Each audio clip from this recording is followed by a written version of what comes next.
Chers amis de la grande fratrie humaine, salut! Bienvenue sur la chaîne du Vivre Ensemble, la chaîne qui nous rappelle sans cesse que nous sommes faits pour vivre en société et qu'améliorer ses rapports avec autrui est capital. Notre réflexion d'aujourd'hui sur le vivre ensemble nous amène à nous poser cette question. Y a-t-il une culture supérieure aux autres? Écoutons ceci. Mon pays, ma ville ou mon village est le meilleur du monde. Nous avons des meilleurs plats du monde. Nous avons les plus belles femmes, le meilleur accent. Voilà ce qui caractérise le discours de certaines personnes qui se croient toujours supérieures aux autres.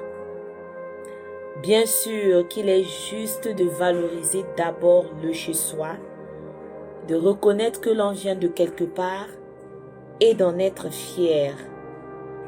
Ne dit-on pas que la charité bien ordonnée commence par soi-même? Ce que nous déplorons ici, c'est le fait de s'enfermer dans son monde, de refuser d'admirer ce qui est différent de nous, ce qui ne vient pas de chez nous. Il faut souligner que la diversité, le multiculturalisme ont été voulus par le Créateur. Il n'y a rien que nous puissions changer là-dessus. C'est Dieu qui a voulu notre monde de plusieurs races, couleurs, langues, peuples et nations. Et c'est cette diversité qui fait la beauté et la richesse du monde.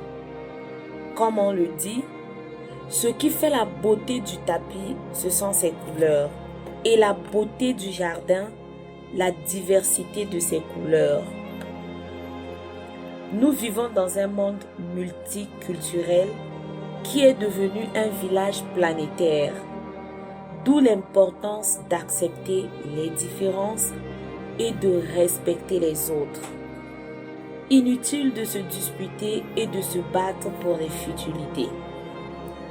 On entend parfois dire « Vous avez un accent très fort et le tien. Il n'est pas fort par rapport à quoi, puisque tu ne parles pas comme moi. » Chaque pays a son accent. Ce qui est important, c'est la communication. 2. Vous vous nourrissez de quoi même? Chez nous, ce que vous mangez est une nourriture pour les animaux. Vos plats ne ressemblent à rien. On oublie que les habitudes alimentaires sont culturelles et que chaque pays, chaque région, sa spécialité. 3. Tu n'es pas de mon parti politique, de ma religion, de mon pays, de ma couleur, de mon rang social. On oublie que tant que le monde existera, il existera avec ses différences. Il y a des choses qui n'émanent pas de nous. Et il y en a d'autres que nous choisissons, car chacun est libre de ses choix. Ce qui est mauvais, c'est la haine. C'est ce qui nous divise. Une personne mature est ouverte, libre et accepte les différences. Garder son identité ne veut pas dire refuser celle d'autrui. Pour répondre donc à la question, y a-t-il une culture supérieure aux autres? Nous disons simplement non. Toutes les cultures se valent.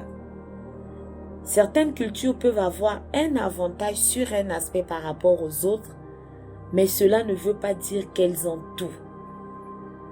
Nous n'avons qu'à voir comment se font les échanges entre les pays, entre les régions au sein d'une même nation.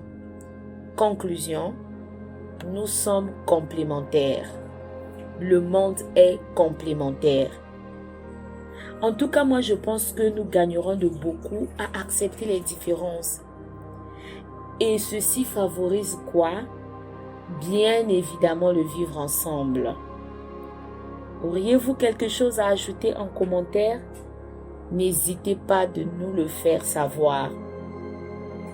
Si vous êtes nouveau ou nouvelle sur la chaîne, n'hésitez pas de vous abonner, de liker et de partager.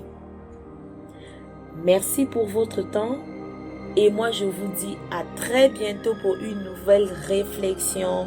Ciao!